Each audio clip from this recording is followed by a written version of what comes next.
Hi, this is Jack Stanley, and I wanted to sit and talk a little bit about the beginnings of this country. It's fascinating, the stuff that was going on in the beginnings of this country. It was somewhat out of control in many respects.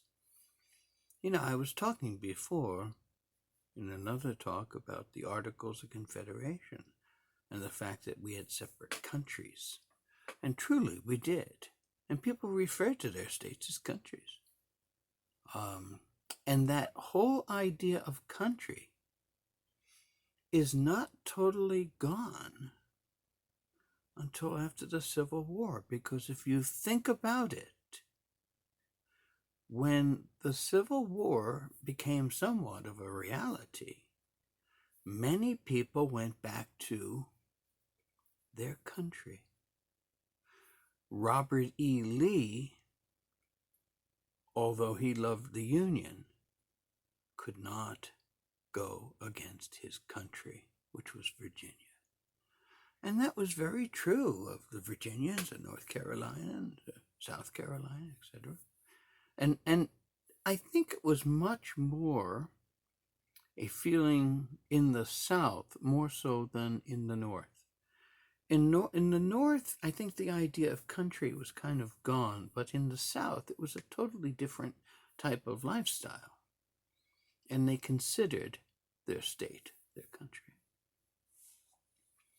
And after the Civil War, of course, everything changes drastically. But in those 60 years, 65 years or so, before the American Civil War, let's go from like 1796 on, a lot of things happened, and a lot of things were challenged, and a lot of things were taken for granted as to how things could be done within a country. Case in point, John Adams became president, was elected by a small margin actually. His rival was his dearest friend, Thomas Jefferson. John Adams, whose nickname was Honest John, and he was always honest, and it was much to his detriment that he was. Thomas Jefferson, I'm sorry to say, was not honest, and he was very manipulative. And so in that election, which was ugly, and everybody agreed it was ugly, but we had hardly seen anything yet. And so Adams became president, and the way the Constitution was then, Thomas Jefferson became vice president. And then Thomas Jefferson devoted a lot of his time to demolishing the administration of John Adams. That political philosophy and feeling were far stronger than a commitment to an administration in which you were part. But see, the problem was that the whole idea of politics in the sense of parties had not been conceived during the time of the writing of the Constitution.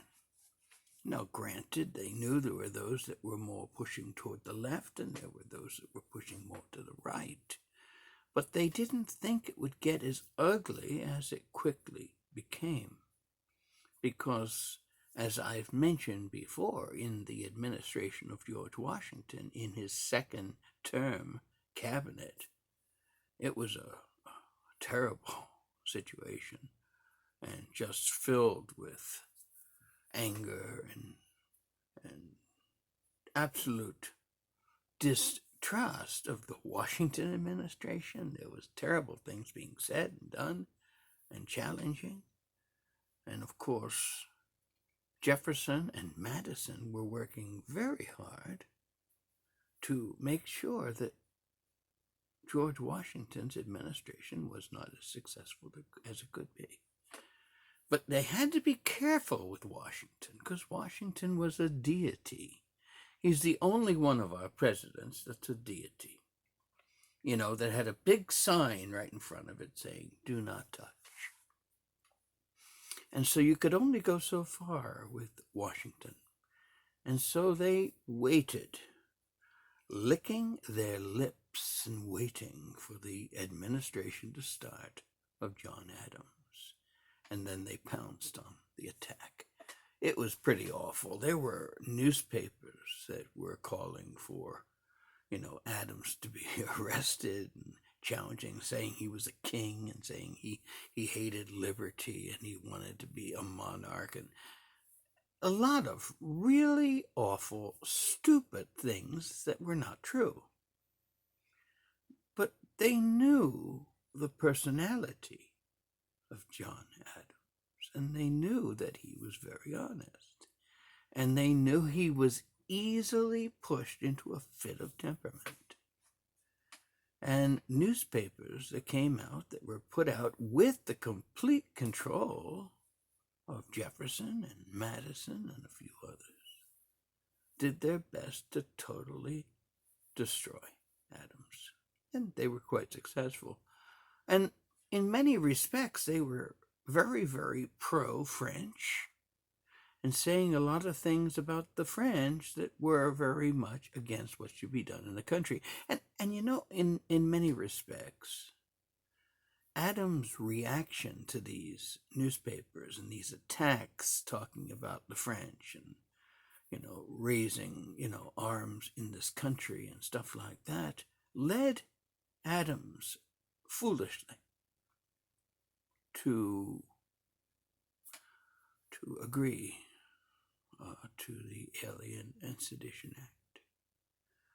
It's a dark blot on his history.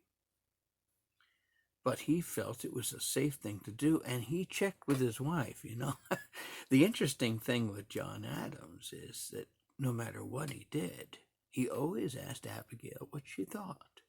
And she was really good in seeing something and saying, this is a good idea, this is a good idea, that's not a good idea. But she was all for the Alien and Sedition Act. And then those newspapers went wild. And they tried to destroy Adams, and they did a doggone good job. And at the same time, you had Alexander Hamilton, who had been, kind of like George Washington's little boy in many respects.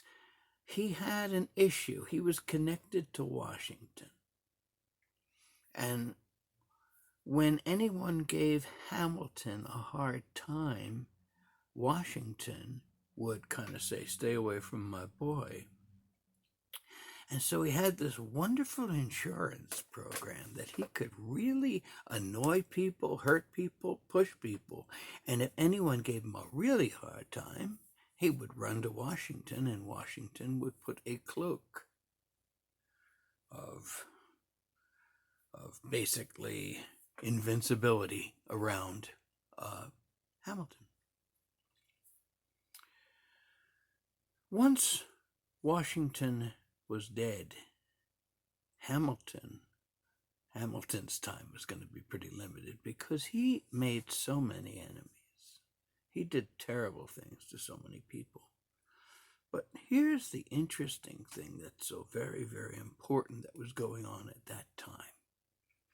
And that was that we went into a faux war with France. Now, it wasn't a faux war. We were killing each other, mainly in sea battles. And you'll see these things with the Constitution ship, the USS Constitution.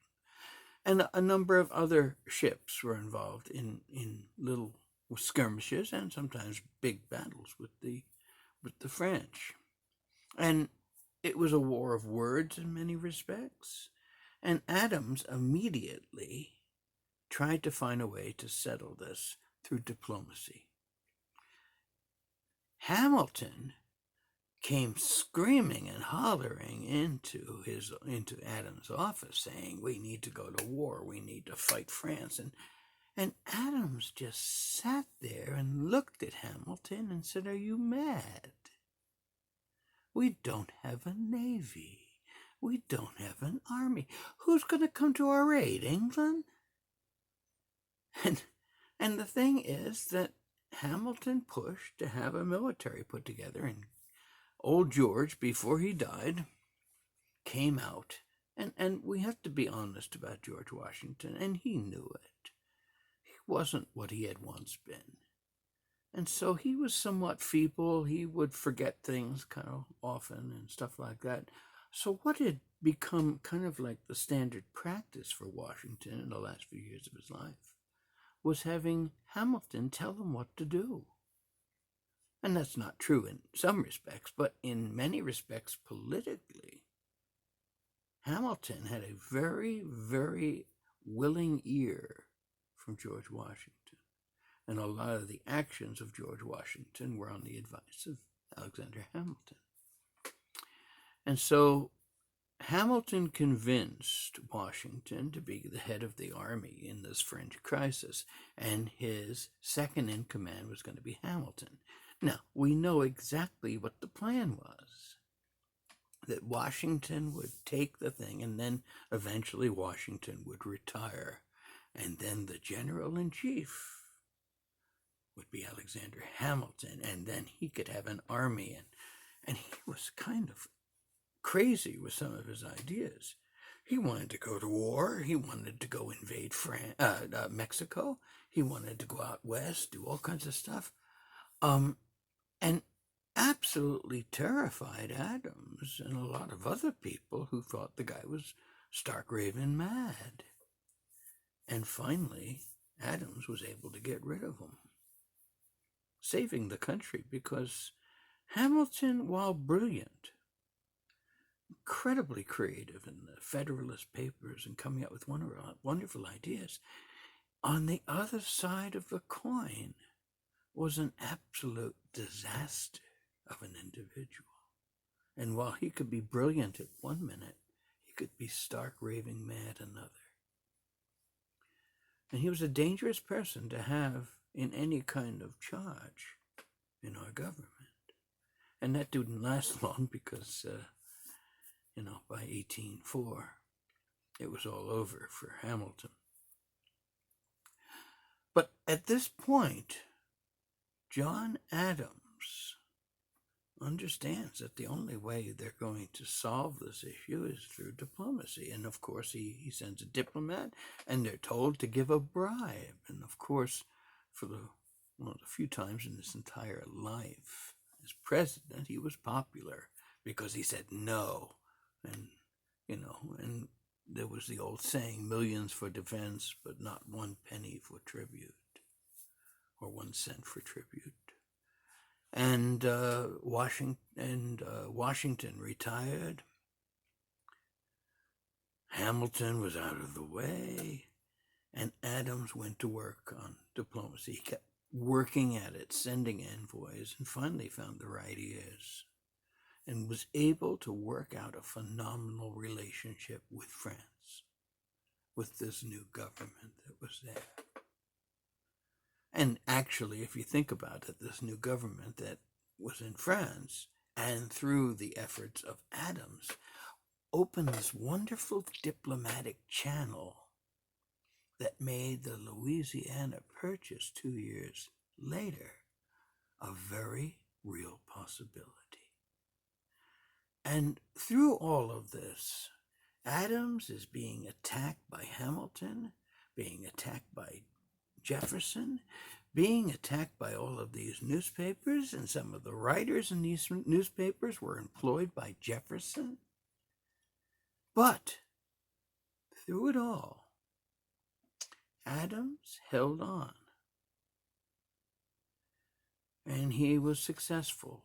But the news of his success was after the election, and he was defeated by Thomas Jefferson.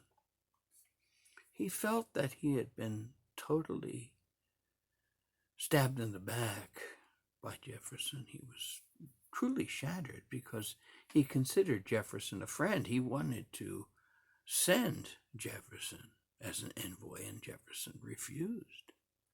Jefferson refused to do anything for the administration, and he did everything to destroy it. In a sense, his actions are sort of impeachable. But the problem is with this, yes, it can be looked at in today's world as being impeachable, but how can you have two different opposing ideologies work together? It's a very difficult thing. It was a very foolish thing that they did. They were creating a constitution. There's going to be some mistakes, and of course we found the mistakes as we went along, and that truly demonstrated one of them. And of course, Jefferson's administration is very good because of certain things that were done previously, and a wonderful relationship with France leading to the Louisiana Purchase, which was brokered by several people.